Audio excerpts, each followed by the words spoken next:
Donc pour faire court, puisque vous parliez d'un chemin, et alors là peut-être on pourrait prendre plutôt la question de glissant d'un détour, c'est-à-dire pour moi, comment le détour, ça a été d'essayer de trouver l'espace et la langue dans laquelle j'allais pouvoir parler de cette expérience.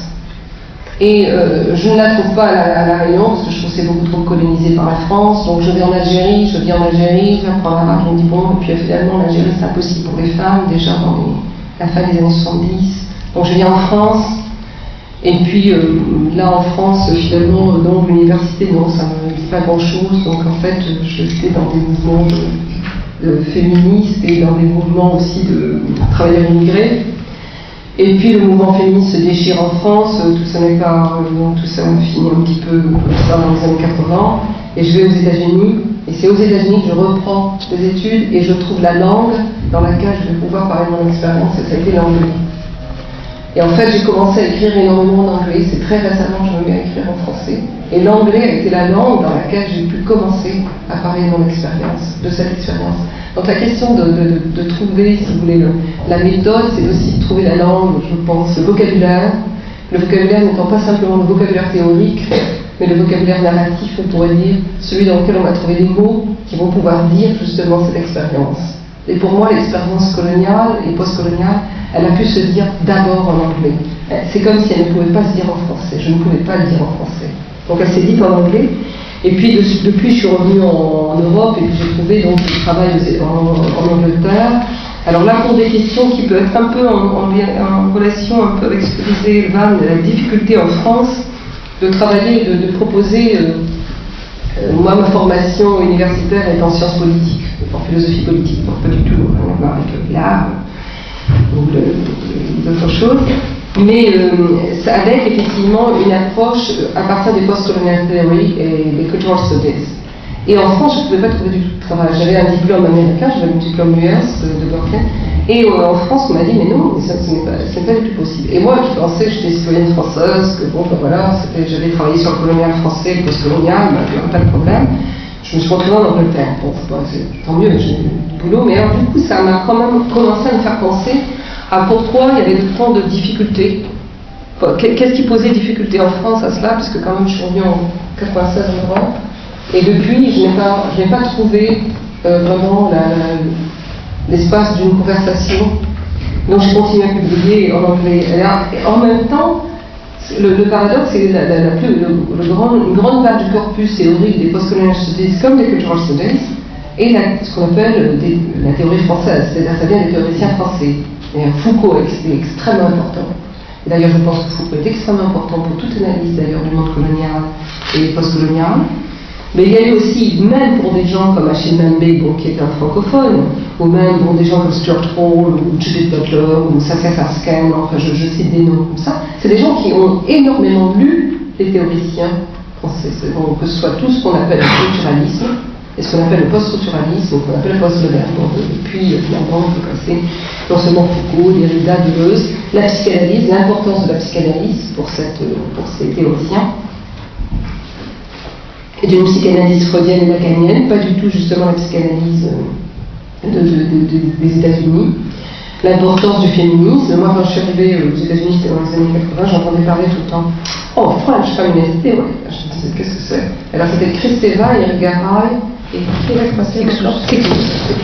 Alors, je voyais arriver le trio que moi j'avais connu et là, c'était extrêmement important.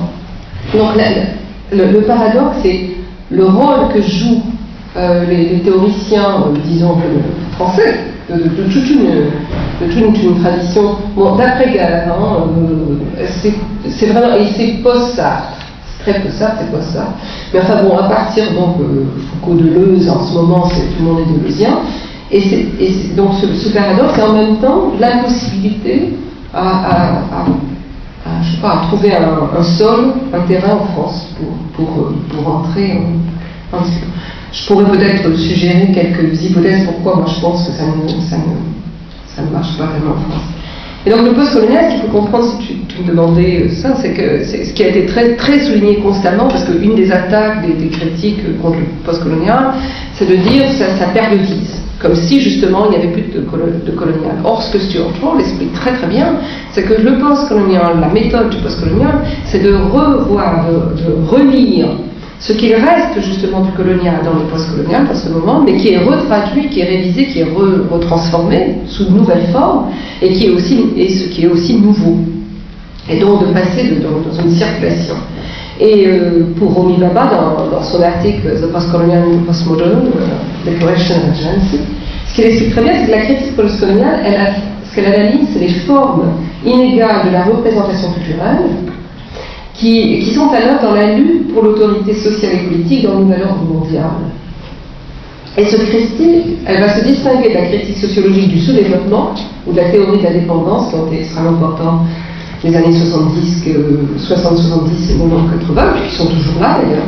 Et comme méthode d'analyse, elle veut critiquer les pédagogies nationalistes et nativistes, qui ont modelé d'ailleurs beaucoup les relations nord-sud dans une position binaire. Donc les termes importants, c'est qu'est-ce que c'est agent d'histoire, si c'est pas dans une approche entièrement nationaliste. La question de la représentation, qui rejoignait après effectivement l'intérêt qu'il y a eu pour Fanon et Baudouin Masque-Blanc. La question de la nation, quelle nation, comment. La question du nativisme, c'est-à-dire d'un retour à ce qui serait de l'authentique, du pur, etc., et qu'on voit réapparaître beaucoup dans ce qu'on appelle le Sud. La question du binaire, et la question des modernités. Alors évidemment, ça se pose contre une tradition marxiste et contre une certaine tradition de la nation. Et c'est en cela, effectivement, qu'elle est aussi fortement critiquée. C'est la question, donc, quand je disais, donc, la question de qui est agent, comment détermine-t-on comment être agent de l'histoire, la question des représentations qui est extrêmement importante, c'est à partir aussi d'une conception de la culture qui s'inspire de Gramsci, c'est pour ça que ça s'appelle Cultural Studies. Et une relecture, et ça vient plutôt de l'Angleterre, quand la New Left Review s'oppose à cette lecture fortement marxiste de la tradition anglaise marxiste et dit vous ne pouvez pas faire une analyse simplement économiste des choses, il faut introduire les questions de la culture, à qui les gens s'identifient, comment les identifications marchent. Les gens ne sont pas simplement passifs, ce ne peut pas être simplement une question d'aliénation, de fausse conscience. C'est aussi, il y a des manières très actives. Donc et là, ça c'est Stuart Hall qui sera extrêmement important. Donc la culture est prise et est analysée à ce moment-là comme un champ de détermination aussi important que l'économique et le politique et le social.